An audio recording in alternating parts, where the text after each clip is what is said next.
Hello and welcome to another episode of this podcast. On today's emission, we'll talk about the Sustainable Development Goals set by the UN to ensure a better, brighter future for us and the generations to come. We'll focus primarily on SDG number 4, education. But first of all, what exactly are the Sustainable Development Goals? Well, the Sustainable Development Goals, or SDGs, are objectives which the United Nations, in association with several other countries, have established in order to achieve a brighter, better future for all of us. They are expected to be achieved by 2030, and they have a total of 17 goals, some of which include the end of poverty and hunger, more peaceful and just institutions, a better access to health systems, quality education, and gender equality. How are they expected to be achieved? They are expected to apply to all of us, whether our countries are small, large, rich, poor, or medium income, and to be enforced by all of our governments. But us, as human beings and inhabitants of this planet, are also expected to seek the best way to achieve this goal in our everyday actions. What are our governments doing to achieve these goals? It's estimated that extreme poverty is rapidly declining, that the majority of the global population has nowadays access to electricity. The mortality rate has decreased by 49% between 2000 and 2007. They are also taking initiatives to protect our environment, actions like doubling the marine protected areas. They are also addressing issues like illegal fishing. About 186 countries have signed the Paris Agreement on climate change. 150 countries have created policies regarding the rapid urbanization, and 71 countries plus the European Union now have more than 300 policies supporting sustainable consumption and production. Let's now talk about the Sustainable Development Goal number 4, education.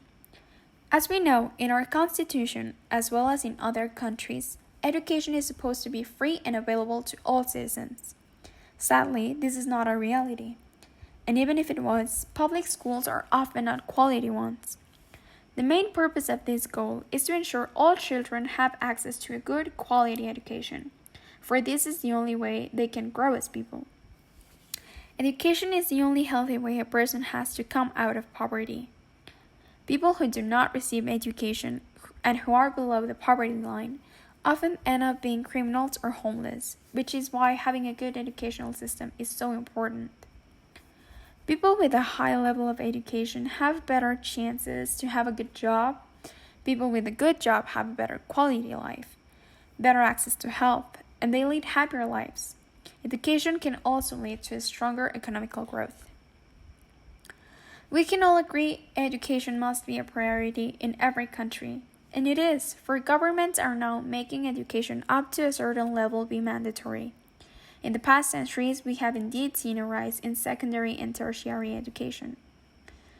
It is true that we have seen a rise in education around developed countries. However, some countries are lagging behind, which is the case of Africa. The whole continent is behind the rest of the world. It's estimated that Africa's level of education is pretty low. 50% of their youth does not attend schools. It is understandable that Africa is falling behind the rest of the world given the fact that school is largely financed by the public resources, and Africa is probably the poorest country in the world. In our own country, we still have a long way to travel. We certainly need to improve our public educational system. It's known all around the country that only those of us lucky enough to afford a private school can get the quality education we so desperately need, because our own 50% population live below the poverty line. Our government needs to stimulate the performance of the students, link the social and economic needs with education.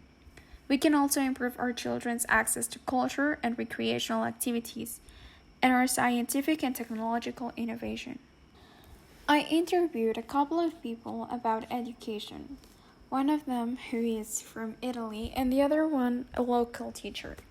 The first one, Maria Giovanna Corsi, was born in Florence on June 7th, 1961. She is a lawyer and she hosts foreign teenagers who want to have an international experience in Florence. And because of that, she has a deep understanding, not only when it comes to education in her own country, but also of the countries of the various children that live in her house for a couple of months. First question: why do you think education is so important in the modern world? I think education is very important in the modern world because in a modern society, we find modern problems that need modern solutions. And we can find the solutions by studying and learning. We need to consider that around the world, we have different social, economic, and technological needs that precluded the advance of a better education. What can we do to improve educational quality worldwide, in your opinion? I think that we need to create a new teaching technique by implementing that precluded the advance of a better education. What can we do to improve educational quality worldwide, in your opinion? I think that we need to create a new teaching technique by implementing technology, interactive classes using artificial intelligence, different ways to teach for all different types of learning, new techniques. We need new forms and modern methods to teach and learn. How efficient do you think our current educational system is? I cannot give a definitive answer because education is different in every country. For example, in Germany, the education is different than in Iceland. Unfortunately, we have an educational system around the world that's different. If it was the same everywhere, I'd have a different outlook, but there's no such thing. The second person I interviewed was a local teacher, a college teacher. His name is Francisco Javier Hernandez Campos. He was born on October 4th, 1950, in Cuernavaca. He is the eldest of 2 children, and he is also currently a teacher at public university in Zacatepec, which means his thoughts on our current public educational system will be very valuable. The first question: why do you think education is so important in this modern world? Because we have a very competitive world, in which if you're not prepared or speak a couple of languages, you will not achieve a high position in a job. What can we do to improve educational quality worldwide, in your opinion? Have better prepared and committed to creating better student and human beings professors, and also better committed parents who deeply care about their children, their education, and their future. How efficient do you think our current educational system is? I believe it's not efficient because we need educational reaches every corner of our country. But where we can satisfy it, firstly, the most basic needs like access to food and water, electricity, and a proper home. I appreciate both answers, but I have a different opinion of my own. I think education is very important, yes, because education will make better prepared people, and it will give us so much, because educated people will change the world, that's for sure.